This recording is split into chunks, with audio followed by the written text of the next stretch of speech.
Hola, ¿me escuchan? Sí, se escucha y se ve Sí, perfecto. ya. Es que se cae la conexión, perdón.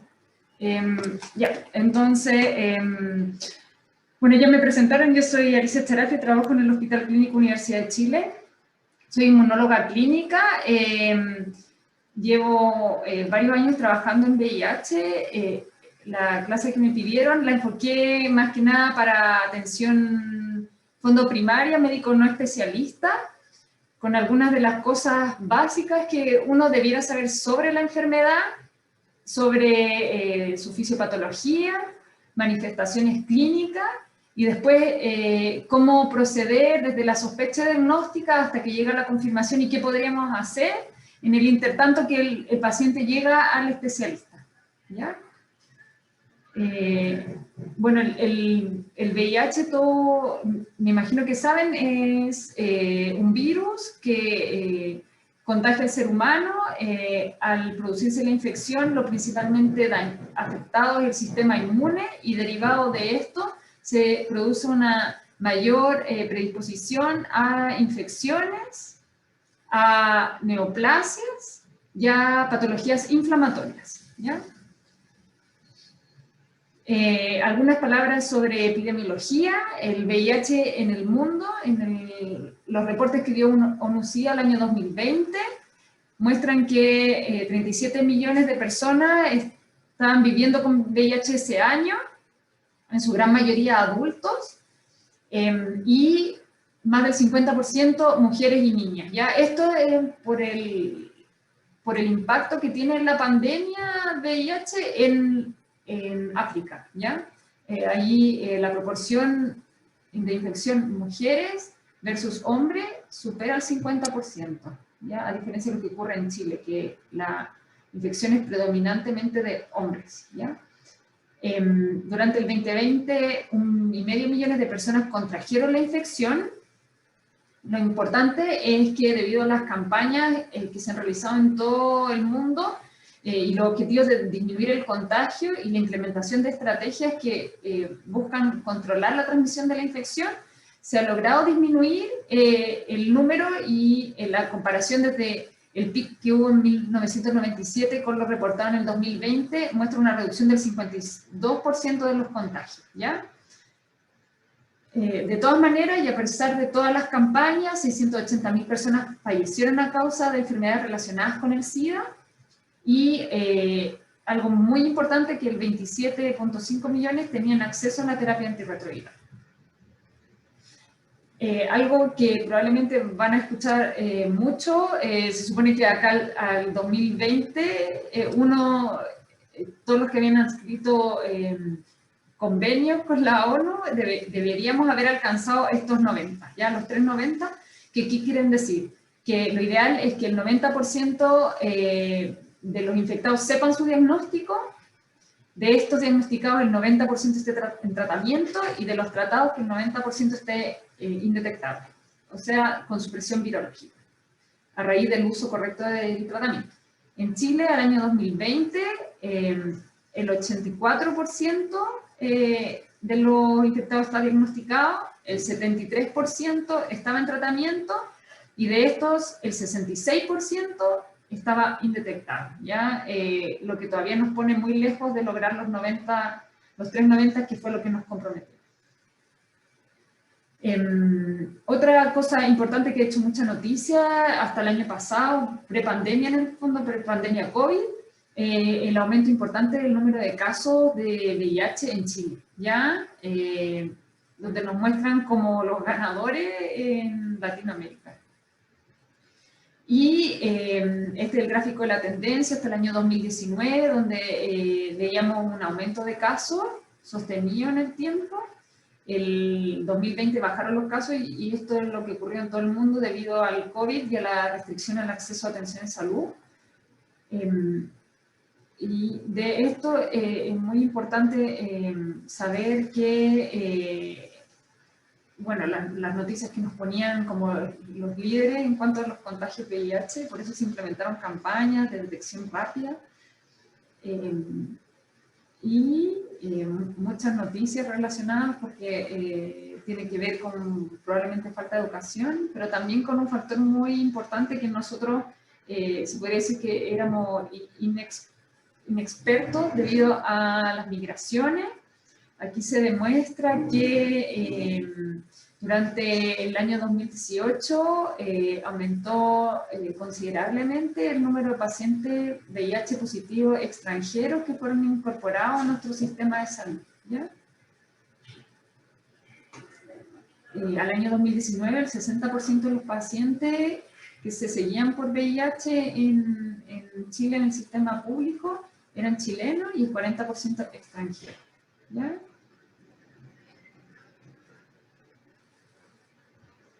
Ya. Respecto a VIH y COVID, unas palabras.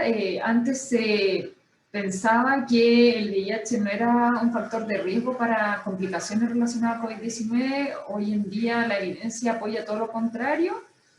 Las personas que tienen VIH, aunque estén con su terapia regular y tengan un buen control de la enfermedad con buenos CD4, tienen más propensión a tener complicaciones y morir por COVID-19. Por eso es importante toda la campaña que va relacionada con la educación y la administración de vacunas. Y en Chile ellos fueron considerados como grupo prioritario a la administración de las vacunas anti-SARS-CoV-2. Y es importante que la situación que vivimos en Chile es diferente a muchos otros países, donde el año 2021, julio, un porcentaje importante de población general no ha tenido acceso a las vacunas y VIH menos, ¿ya? Y lo que les comentaba antes, estudios relacionados principalmente en países africanos y asiáticos han mostrado que debido al COVID se ha disminuido considerablemente el testeo de VIH y también el acceso a tratamiento, ¿ya? Y eso va a producir una brecha y probablemente un deterioro en todas las estadísticas que venían realizándose en los años posteriores, ¿ya? Respecto a virología y patogenia, el VIH pertenece es un retrovirus que se ha agrupado en dos tipos, VIH tipo 1 y 2, y dentro de esto existe, dentro del VIH 1 existen diferentes subtipos. El que predomina en Chile es del tipo M, el B, ¿ya? El virus cuenta con una estructura donde tiene una envoltura externa que es adquirida desde las membranas lipídicas del hospedero, en el fondo, cuando se liberan los viriones desde la célula infectada. Tiene una nucleocápside, y en esta nucleocápside encontramos una proteína que es muy importante, que es la P24, que nos sirve para marcador precoz de la infección. Dentro de la nucleocápside encontramos el material genético, que son 2 hebras de RNA, y las enzimas necesarias para que el virus haga todo el proceso de infección y posteriormente síntesis de sus componentes y expansión de la directa, ¿ya? El virus puede entrar por diferentes formas al sujeto.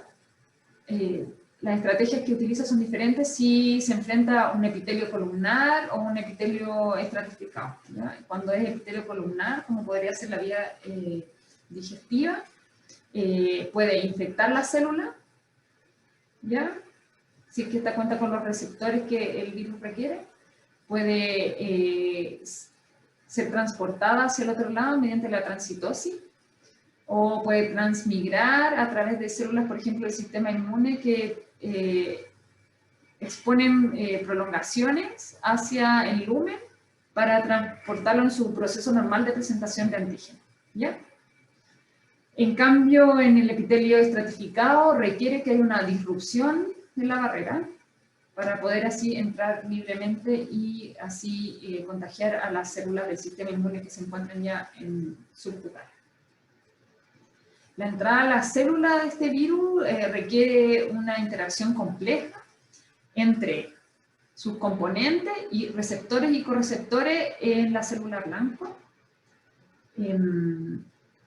En la parte externa del virus encontramos la GP120 y la GP41, dos proteínas que requieren primero unirse a través de la GP120 con el CD4, que sería su primer receptor, para hacer una interacción estable con el correceptor, que es el CCR5 o CXR4, y esto va a permitir que haya un cambio conformacional, ¿ya?, en la estructura viral, que va a dar paso a la exposición del GP41, y por ahí se hace como un poro, para que se hagan una idea, que permite la entrada del material genético viral a la célula, ¿ya? El CD4 es el principal receptor, pero existen varios otros receptores que hacen mucho más difícil el control de la expansión del virus por el cuerpo humano. Entonces, debido a la existencia de todos estos otros receptores, podemos ver que las células susceptibles a la infección por VIH son múltiples. Incluyen las clásicas del sistema hematopoyético, y dentro de esta el linfocito T helper, que es el que tiene el marcador de CD4, pero también puede ser monocitos, macrófagos, promilocitos, células dendríticas, las células troncales, también el sistema nervioso central, los equivalentes a los macrófagos locales, en el fondo, en cada uno de estos otros tejidos, pero también células estructurales, y lo que finalmente se traduce en todas las patologías asociadas al VIH, ¿no? Epitelio gastrointestinal también puede ser afectado, las células columnares, la enterocomafines, y el sistema inmune local. En la piel, el sistema inmune local, que serían las células de Langerhans, que son equivalentes a los macrófagos, también los fibroblastos, y en hígado, por ejemplo, las células de Kupffer, que son macrófagos locales, ¿ya? El ciclo viral consiste en que tenemos nuestro virión. Este virión reconoce al receptor en la célula, que aquí está graficado con el CD4.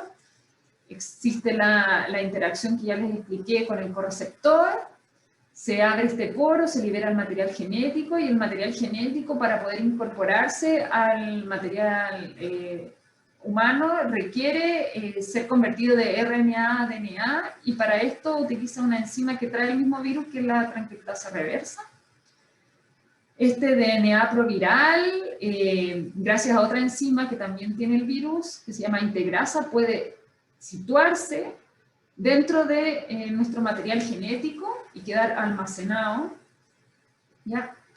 Después, utilizando la maquinaria celular propia, este material genético es convertido a transcrito, finalmente se sintetizan las proteínas, ¿ya? Que son procesadas, ¿ya?, por las proteasas virales, y finalmente se ensambla el virión, primero la nucleocápside, después las otras estructuras, y se apoderan de la membrana celular del hospedero para hacer su envoltura final. Este virus, como ya les comentaba, puede infectar a múltiples células.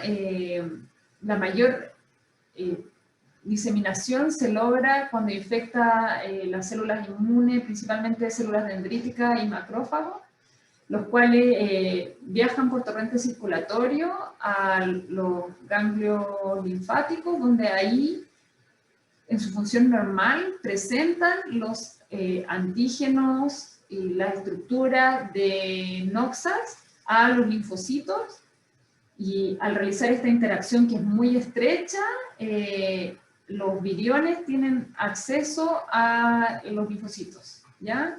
Y así células dendríticas y linfocitos infectados pasan al torrente circulatorio, y desde ahí a los diferentes órganos del cuerpo, ¿ya?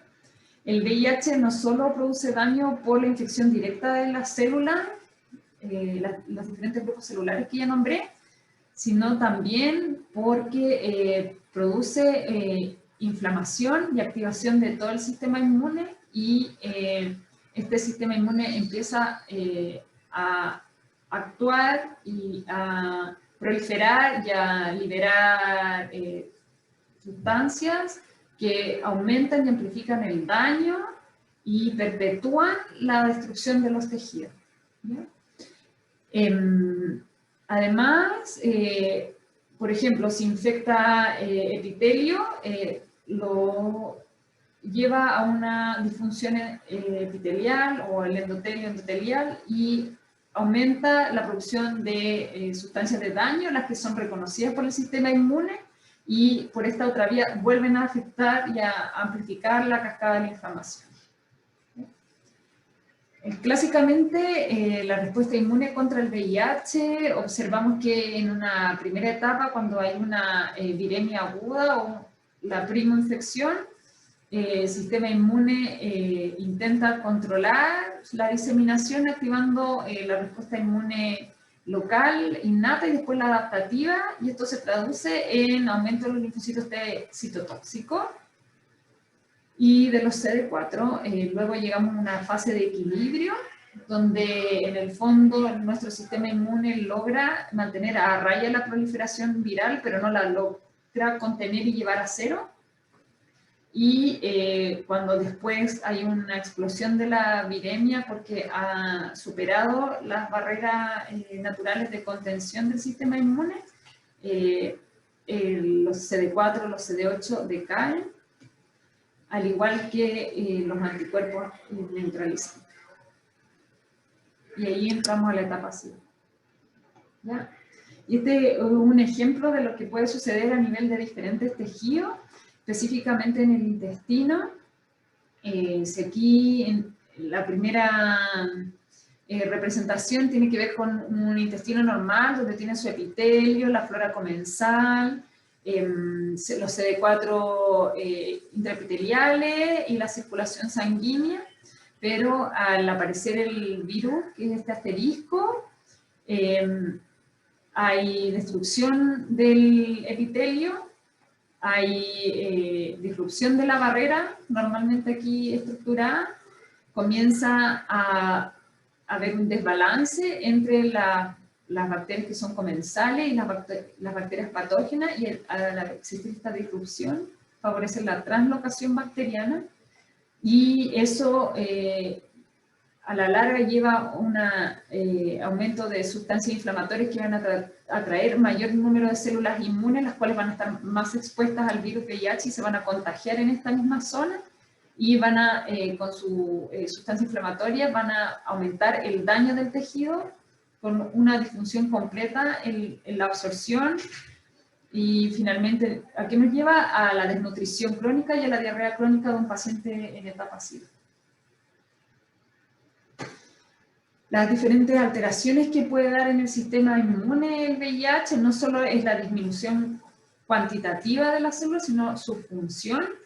Estas son células que van a responder mal, van a proliferar poco, y cuando proliferan lo hacen de forma inadecuada. Por ejemplo, los linfocitos B, como están activos, pero se podría decir descoordinados, producen en aumento sus inmunoglobulinas, pero no son específicas y pueden dar hipergamaglobulinemia, que en el fondo no son efectivas para controlar la infección, ¿ya?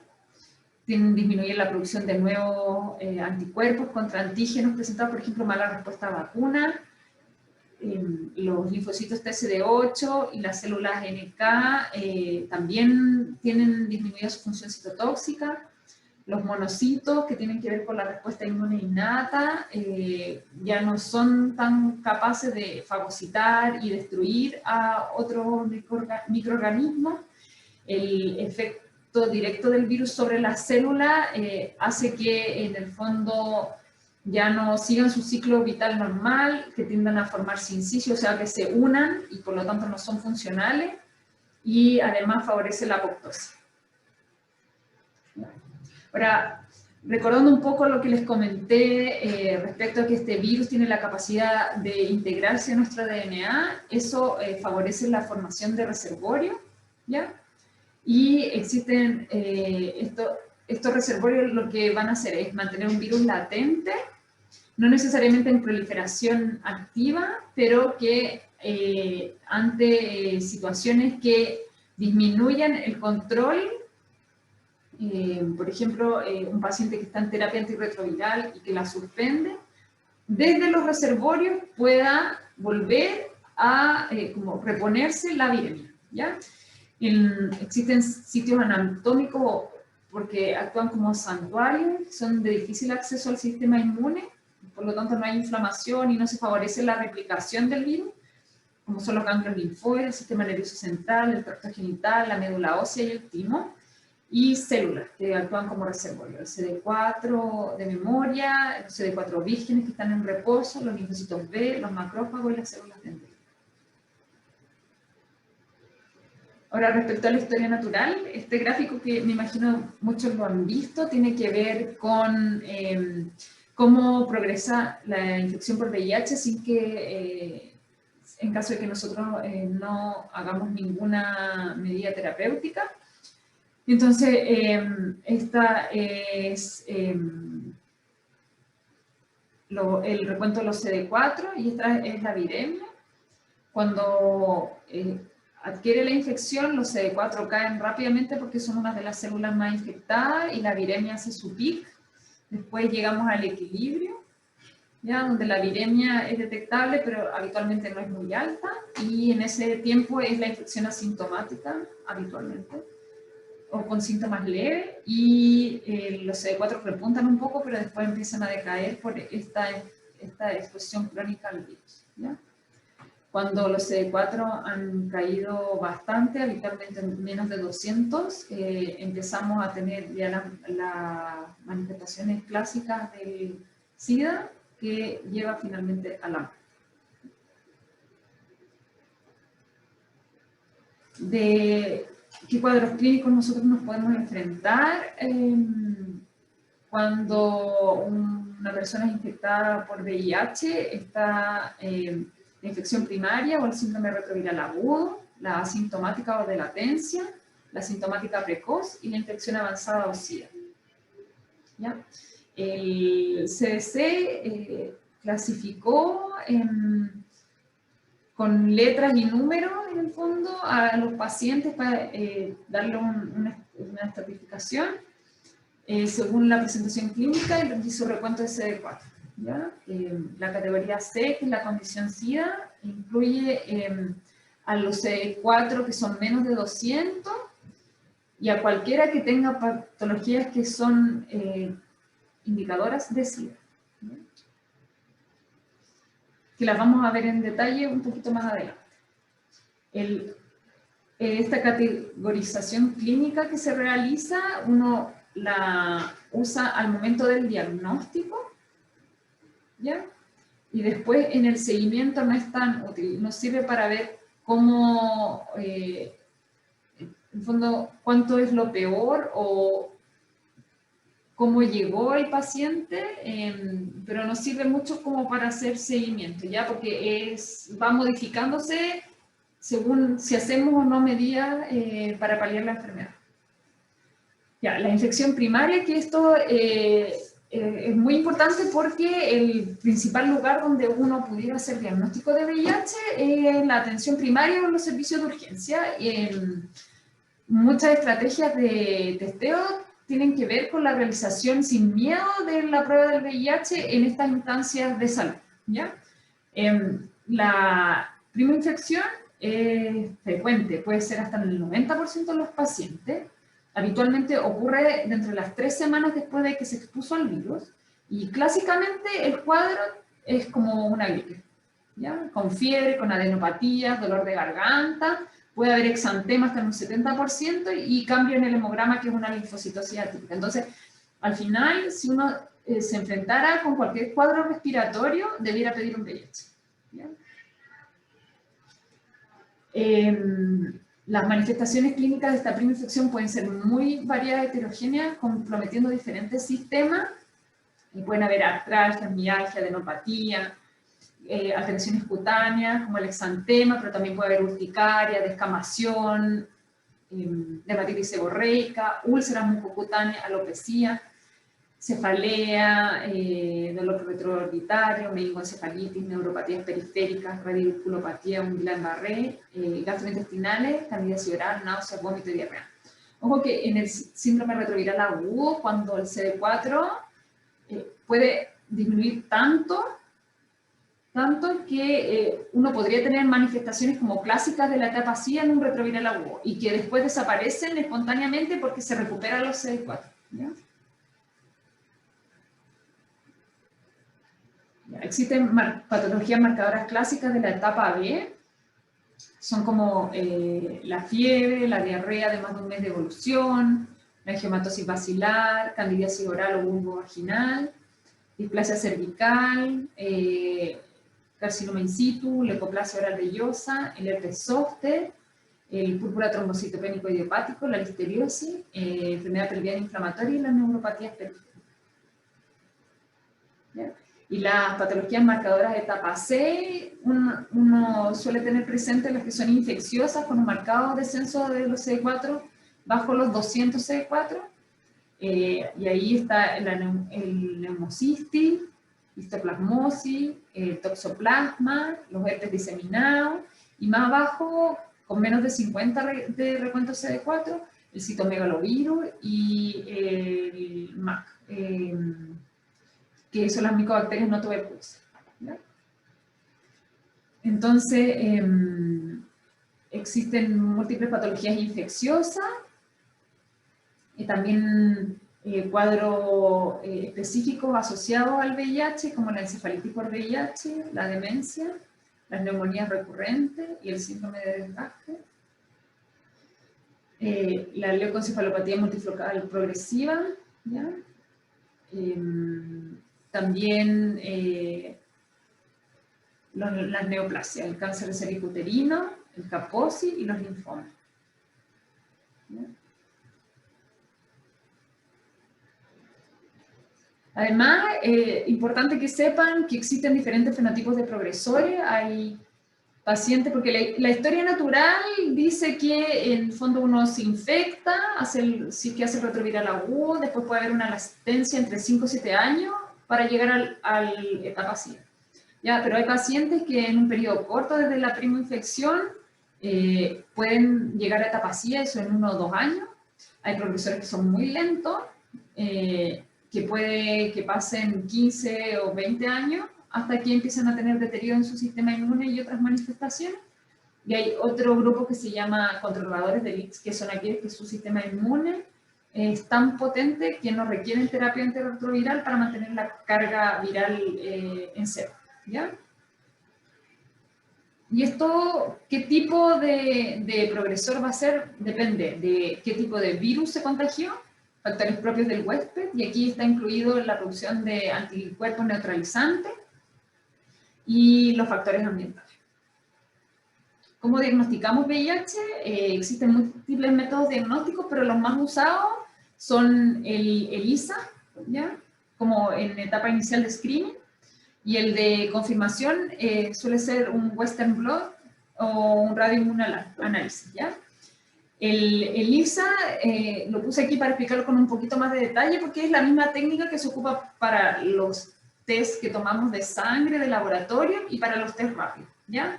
Y básicamente consiste un ELISA en que sobre una fase sólida uno tiene anticuerpos, ¿ya? Que permite captar antígenos virales, o tienes antígenos virales para captar los anticuerpos que circulan en el suero del paciente, ¿ya? Los test de ELISA que combinan la detección de anticuerpos y de antígenos son los de cuarta generación o quinta generación, ¿ya? Y uno después revela la reacción añadiendo anticuerpos que están marcados con fluorescencia o con alguna sustancia colorimétrica que permite su detección con los equipos adecuados. ¿Ya? Entonces, lo más precoz que uno puede detectar es la proteína P24, que era de la nucleocápside, y eso se puede detectar entre la segunda y tercera semana posterior a la infección. Luego uno puede detectar anticuerpos IgM, y más tardío los anticuerpos IgG. El ELISA ha evolucionado desde que se empezó a utilizar como método diagnóstico. Lo que en Chile hay masivamente distribuido son los ELISA de cuarta generación, que son los que permiten la detección de anticuerpos IgG e IgM, al igual que antígeno, ¿ya? P24. Y esto da un periodo de ventana de entre 2 y 3 semanas, ¿ya? Para la obtención de un resultado positivo posterior a una infección. Los ELISA de quinta generación permiten discriminar entre la detección de antígeno y la detección de anticuerpos. Esa es la gracia, ¿ya? El de cuarta generación solo te indica positivo, pero no distingue si es que lo que detectó fue antígeno o anticuerpo. ¿Ya? Y el test rápido, que es una estrategia que se ha demostrado de gran utilidad y que se ha hecho de forma masiva en Chile previo a pandemia COVID, buscando detección dentro de 15 y no más de 30 minutos desde la obtención de la muestra con un resultado, ¿ya? Este es un ejemplo de un test donde aparece el control, si hay presencia de antígeno o de anticuerpo, y uno puede usar una gota de sangre obtenida por capilaridad. También podría ser una muestra de sangre obtenida como por punción venosa. Y en el fondo, uno, al igual que un test de embarazo, pone la gotita en el espacio que está disponible y por difusión migran los antígenos o los anticuerpos que van a ser revelados en esta área por la unión de un componente que cambia de color. Entonces está el control y este paciente tiene un resultado negativo porque no se marcó banda ni en antígeno ni anticuerpo. Y este sería un resultado positivo, porque aquí está el control, y este es un test que solamente no diferencia entre antígeno y anticuerpo y marcó la otra banda. ¿Ya? Entonces, ¿qué es lo que dice nuestro Ministerio de Salud respecto al diagnóstico de infección por VIH? El procedimiento del examen requiere un consentimiento por escrito, ¿ya? En algunas instituciones el consentimiento por escrito lo firma el paciente en la instancia que está con el médico al momento de solicitar el examen, o puede firmarlo en el laboratorio, ¿ya? Donde se va a tomar la muestra. Pero hay una salvedad porque es para promover el testeo en adolescentes, como por ser menor de edad, antes era un requisito que el tutor legal firmara la autorización del consentimiento para hacer el examen. Hoy en día no es necesario, ¿ya? Entre los 14 y 18 años, un adolescente puede acceder al examen y después se le entrega el resultado, pero si es positivo, sí debe estar presente su tutor legal. Si es negativo, se realiza solo consejería, ¿ya? Se debe hacer consejería posterior al test y esta consejería va orientada a uso de métodos que prevengan la adquisición de toda la enfermedad de transmisión sexual, incluida el VIH, y existen situaciones especiales, obviamente, para la toma del examen, como por ejemplo en una urgencia médica donde hay un comprometido de conciencia que no puede autorizar, entonces no puede realizar el examen y después, en cuanto el paciente recupere la conciencia, regularizar todo el proceso. ¿Cómo se hace el diagnóstico en los mayores de 2 años? Normalmente el laboratorio donde uno solicita el estudio del VIH toma suficiente sangre para poder hacer 3 test, ¿ya? Con una misma técnica. Cuando este testeo marca 2 de 3 positivos para anticuerpos contra VIH, la muestra se envía al Instituto de Salud Pública, donde habitualmente el Instituto de Salud Pública, con la misma muestra de sangre, repite el mismo test, en el fondo, que ya salió positivo con la misma técnica que usó el laboratorio inicial. Si sale positivo, utiliza una técnica confirmatoria que es la de Western blot o inmunolía, que busca la detección tanto de componentes virales como de anticuerpos. Después, este proceso puede demorar, ¿ya? Habitualmente entre 2 y 3 semanas en el Instituto de Salud Pública. Después, el resultado positivo llega al laboratorio que tomó la muestra y este laboratorio debe volver a tomar una muestra al paciente para confirmar la identidad. O sea, eso significa que toma la muestra y si le vuelve a salir positivo, entrega el resultado. ¿Ya?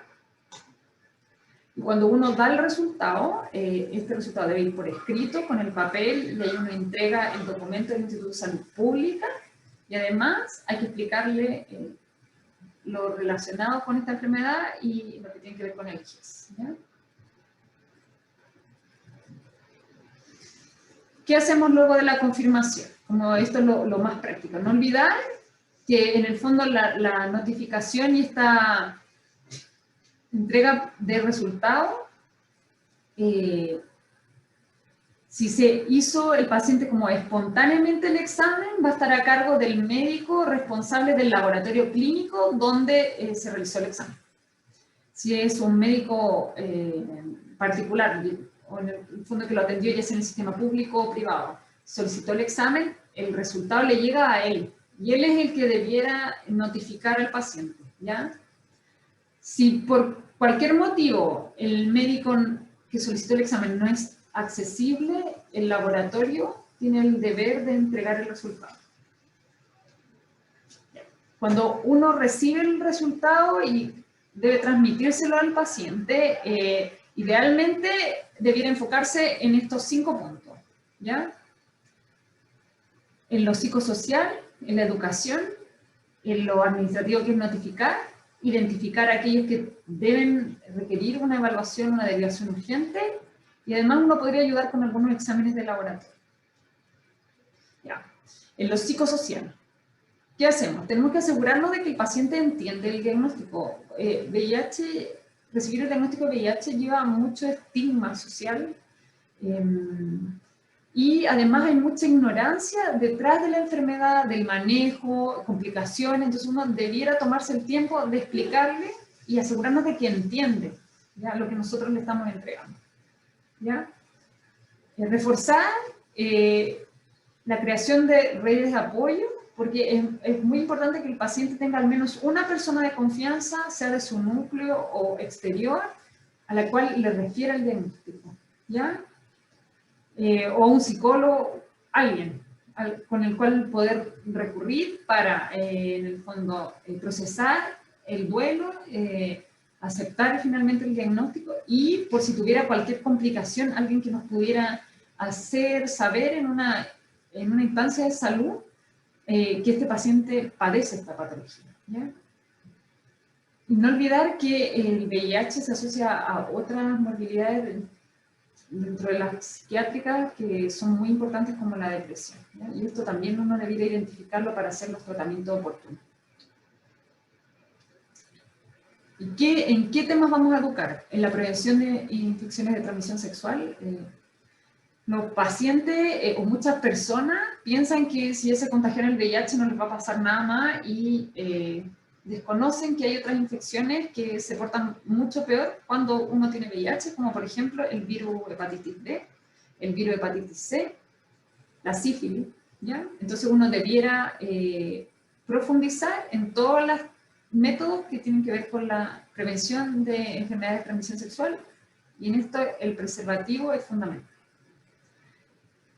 Inculcar vida saludable, el VIH es un factor de riesgo cardiovascular, entonces muchas veces los pacientes diagnosticados de VIH además fuman o están gordos y eso los pone en un alto riesgo de infarto en un periodo corto de tiempo. Enseñarles que el tratamiento del VIH hoy día es accesible tanto para pacientes FONASA como privado. Más adelante voy a mostrar una diapo del copago, pero es un tratamiento que tiene pocos efectos adversos y es en general una sola pastilla, ¿ya? Entonces ya no es como lo que uno recordaba de pacientes que en el fondo no sabíamos qué los enfermaba más, el VIH o el tratamiento, ¿ya? Y otra cosa muy importante es educar sobre la profilaxis preexposición. En este caso no para el paciente, porque él ya tiene el VIH, sino para su pareja, ¿ya? Para su pareja sexual. Porque En el intertanto que el paciente llega a recibir su tratamiento y consigue el control de la viremia, está contagiando, ¿ya? Y uno debiera explicarle que sus parejas sexuales, además de usar preservativo, pueden acceder al PrEP. Y el PrEP está disponible en Chile no solo para pacientes privados, sino para pacientes FONASA. Hay un plan nacional de PrEP que incluye 11 centros a nivel nacional donde el acceso es gratuito. Nosotros recibimos el resultado de la notificación del ISP y nosotros, ¿qué tenemos que hacer? Esto habitualmente está súper bien estructurado en todos los centros de salud, llenar los formularios ENO, en algunos lados en papel, muchos lo hayan virado a los formularios en el EpiVigila, y hacer la notificación G18, ¿ya? Cuando uno notifica G18 a un paciente FONASA, el paciente puede elegir cualquier centro de salud, no necesariamente el que le corresponda a su domicilio para hacer la atención. ¿Esto por qué? Por la discriminación asociada al VIH, ¿ya? O sea, si el paciente vive en La Pintana, puede atenderse en Providencia, en el Hospital Salvador, ¿ya? No hay ningún problema. Los pacientes los que son ISAPRE, deben acudir con el documento a su prestador que le va a indicar qué hospitales o qué clínicas tienen convenio, ¿ya? Ya, muy importante que uno puede llenar el documento G18 en un paciente que por cualquier razón uno detecta que tiene, por ejemplo, CD4 bajo, que tiene una carga viral positiva para VIH, pero que no hemos recibido la notificación del Instituto de Salud Pública, ¿ya? Eso porque en el fondo el G18 es sospecha diagnóstica y confirmación, tiene las dos diferencias, ¿ya? Y es para no retardar el proceso de diagnóstico y tratamiento en pacientes que uno tiene una alta sospecha de que son VIH positivo, ¿ya? ¿Qué pacientes debiéramos derivar urgente? O sea, claro, nosotros recibimos la notificación del ISP que dice que es VIH positivo y se sienta al frente de nosotros, a cual tenemos que ponerle énfasis porque debiera ser atendido dentro de la primera semana, 7 días. Aquellos en que sospechamos que están en etapa SIDA o que tienen las patologías propias de la categoría C de la estratificación del CS, por ejemplo, que están con la candidiasis orofaringia y sobre todo esofágica con dificultad para tragar, los que están desnutridos, los que están con síntomas respiratorios y una radiografía sugerente de una neumonía con neumocitis girovechi, por ejemplo, una tuberculosis miliar, y los que tienen sarcoma Kaposi, ¿ya? O cualquiera, en el fondo, que está en el listado de las categorías. También debiéramos derivar de forma urgente aquellos que tienen una leucopenia importante o un recuento de linfocitos que es menor del 20%, porque si uno saca los porcentajes, aquel que tiene menos del 20% de linfocitos tiene probablemente CD4 menor de 200. Y a las embarazadas, ¿ya? Todo este tipo de pacientes tiene que ser visto por el especialista o el encargado en el fondo dentro de 7 días. ¿Qué podemos hacer nosotros en esa misma consulta si no es aquellos de derivación urgente, pero también en los que son de derivación urgente, solicitar algunos exámenes que están disponibles y no requieren como la firma del especialista? El hemograma, la VHS, orina completa, creatininemia, perfiles bioquímico, hepático, lipídico, el VRL o el RPR, el antígeno superficie de virus hepatitis B y anticuerpo antivirus de hepatitis C. Todos estos exámenes permiten al especialista después definir si existe alguna contraindicación para el inicio de determinada terapia antirretroviral, o si tenemos que poner ojo y tratar al mismo tiempo otras patologías que podrían ser más dañinas en un paciente VIH positivo, como son la sífilis, la hepatitis B y la hepatitis C. El G18 aquí estipula sobre el tiempo de espera, como les decía. En general, el proceso de diagnóstico puede tardar. Habitualmente son 3 semanas hasta un mes, pero el máximo aquí son 45 días. Entonces, antes que se toma la muestra y que sale positivo, y luego llega la confirmación del Instituto de Salud Pública. Con esos documentos, el paciente debiera ser evaluado por un médico especialista en el fondo en no más de 45 días, y hay situaciones que son prioritarias, como les decía, las embarazadas, los hijos nacidos de madre VIH positiva, el periodo del parto, los recién nacidos, y en el caso del momento de iniciar terapia, una vez que el médico la indica, máximo son 7 días desde que tiene la receta. De la terapia antirretroviral, algo muy cortito. Los medicamentos son muchos, ¿ya? Pero actúan a diferentes niveles que son específicos de la acción de las enzimas del virus. Desde el momento en que ingresa, hay inhibidores de entrada, o sea que inhiben la interacción entre el virión y el receptor o el correceptor. Hay inhibidores del CCR5, que era uno de los correceptores. Hay inhibidores de la transcriptasa reversa, que es la que permite convertir el RNA en DNA. Ese proceso se puede bloquear. Hay inhibidores de la translocación de la transcriptasa reversa, que está en la familia más nueva de medicamentos para el tratamiento del VIH, que tiene la gran ventaja que se desarrollaron con un efecto que es de largo aliento, por lo tanto pueden ser utilizados como medicamento inyectable de depósito. Esa es la gracia, como lo que viene a cambiar probablemente el tratamiento del VIH. Están los inhibidores de integrasa. Si recuerdan, es la enzima que integra el virus al DNA del huésped. Están los inhibidores de la proteasa, que es la enzima que procesa las proteínas virales para darle la funcionalidad adecuada. Y eso. Ahora, respecto al copago, ojo, que el FONASA A y B, el tratamiento, los exámenes y el seguimiento es gratis. El FONASA C debe realizar un copago del 10% y el FONASA D y las ISAPRE el 20%. Los medicamentos, como están clasificados por canasta como de ingreso, hay una canasta de medicamentos que es de fallo o resistencia.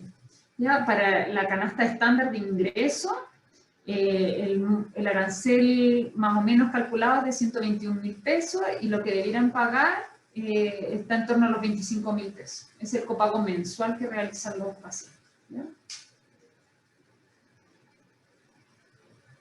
Y esa era la última diapositiva. Entonces ahora tenemos espacio para la realización de preguntas.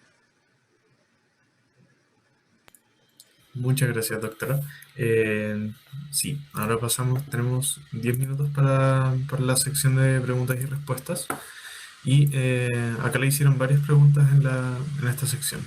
La primera dice, ¿correspondería realizar serologías de VHB y VHC al mismo tiempo que se solicita el examen para VIH? Es lo ideal. Lo que pasa es que uno tiene como miedo a solicitar estos exámenes, pero en el mundo ideal, uno en cualquier control de salud de rutina, donde tú preguntes abiertamente si tiene actividad sexual o ha tenido conductas sexuales, debiera solicitar como screening al menos una vez al año todos estos exámenes. Sífilis, virus B, virus C y el VIH. ¿Ya? Ya. Acá hay otra pregunta que dice, ¿se debería hacer la derivación con exámenes tomados de conteo de CD4 y carga viral? Eso es sería ideal, pero la cobertura de los exámenes es solo si es un médico registrado para atender el GES, ¿ya? Entonces, uno en el privado lo puede pedir, pero le va a salir a precio lista, que en general es en torno a los 100.000 pesos, más o menos.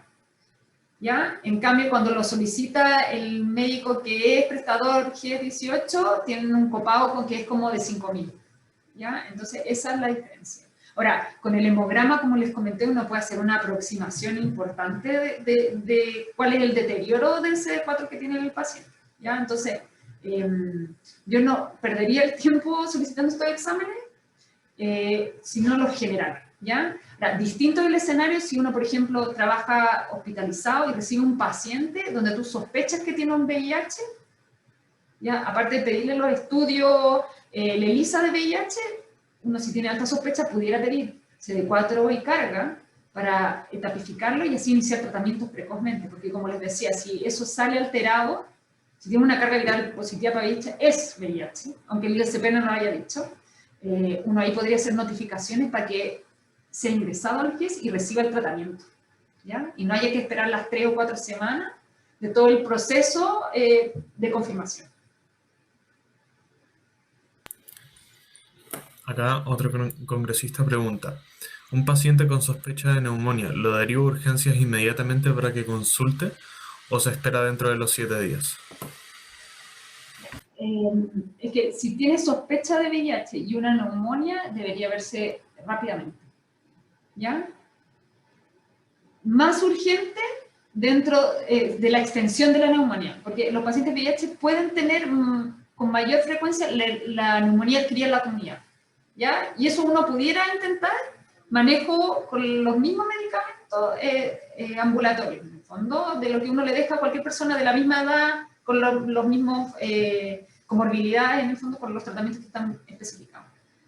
Pero neumonías extensas, compromiso bilateral, esas son de derivación inmediata. Pero es más que nada por el riesgo de falla respiratoria. Acá otra persona pregunta, si se detecta un paciente en etapa tardía, ¿con la terapia se logra revertir de cierta forma la enfermedad o solo evita que empeore? El VIH es una enfermedad crónica con un tratamiento altamente efectivo que logra como traer a la vida a los pacientes, ¿ya? Hay pacientes que llegan muy deteriorados, que tienen patología derivada del VIH que no son reversibles. Por ejemplo, la leucoencefalopatía multifocal, ¿ya? La terapia antirretroviral no revierte eso, pero sí le revierte la viremia y le remonta los CD4, ¿ya? Entonces, sin importar si el paciente uno lo diagnostica en etapas tardías, el tratamiento es sumamente efectivo, ¿ya? Uno logra control del virus con los nuevos tratamientos dentro del primer mes, lo que significa que en el control de los 6 meses los individuos ya recuperaron al menos 50 células CD4, ¿ya? Bueno, doctora, parece que ya no hay más preguntas. Así que, bueno, agradecerle por participar en esta instancia y por la disposición para responder todas las dudas que surgieron. Surgieron hartas dudas, así que eso es bueno. Y nada, agradecerle también por la excelente clase. Siento que todos la encontramos muy interesante y es un tema muy importante hoy en día. Y avisarle también que nos estaremos contactando con usted a través de correo electrónico para mostrarle nuestro agradecimiento por participar en esta instancia. Muchas gracias. O sea, a mí este tipo de instancias me gusta mucho. Yo hago clase como población general y de estudiantes, de médico general, porque nosotros estamos realmente como en déficit en el sentido de hacer diagnósticos precoces, ¿ya? Y eso significa que hay que motivarse y pedir el VIH sin miedo. ¿Ya? Eso es lo que va a hacer la diferencia para muchos pacientes en el tratamiento. O sea, mientras más precoz lo diagnostiques, mejor va a andar su sistema inmune y mejor es su expectativa de vida. O sea, hoy en día un paciente VIH tiene una expectativa de vida reducida en torno a 10 años. ¿Ya? Porque uno puede decir que como que casi no importa, o sea, en vez de morirte a los 90, te va a morir a los 80, pero mientras más precoz, puede vivir mucho más. Y eso es a lo que tenemos que apuntar, y a que no tenga enfermedades que son como catastróficas asociadas al VIH, como les decía, la leucoencefalopatía, la toxoplasmosis cerebral, infección por citomegalo ocular, que los deja ciegos en el fondo. Entonces, a eso es lo que tenemos que apuntar, y eso solo se logra con diagnóstico precoz, y explicándole a los pacientes que el tratamiento hoy en día es 100% accesible. En Chile se dispone de las terapias del estándar europeo, no tenemos nada que envidiarle, en FONASA y en ISAPRE, una pastilla muy bien tolerada. Y el PrEP, eso no se le olvide, porque ustedes que como están próximos a salir en el fondo, el PrEP, está el programa nacional, lo pueden buscar en internet con estos 11 centros, no importa dónde viva el paciente, puede acceder a cualquiera de los centros y ahí le hacen el ingreso y los seguimientos que están normados, pero es una estrategia que ha disminuido la transmisión del VIH considerablemente. Entonces, si uno lo puede ofrecer y educar a los pacientes, debiera ser. ¿Ya? Bueno, acá surgió una última pregunta. Sí. Yo creo que tenemos un tiempito para responderle. Sí, no hay problema. Dice, ¿hay tratamiento que ya no sea útil por resistencia? ¿Es un problema la resistencia del VIH actualmente? ¿A futuro no lo será? Respecto a la resistencia, que yo no quise ahondar mucho, nuestras terapias antiguas tenían altas probabilidades de generar resistencia si el paciente se lo tomaba mal. Y como generaban efectos adversos, muchos pacientes se lo tomaban mal. Las terapias de hoy día, al ser coformuladas con drogas que son muy potentes y que toleran desórdenes, a veces saltarse pastillas, claro que no sé si las salta frecuentemente, pero desórdenes de horario, la resistencia ha disminuido muchísimo. Y estos medicamentos han venido a salvar a aquellos pacientes que ya fracasaron con las otras drogas.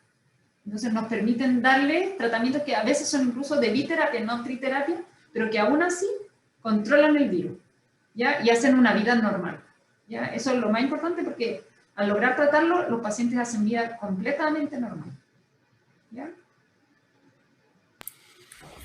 Bueno, doctora, ahora sí, damos por terminado el módulo. Muchas gracias por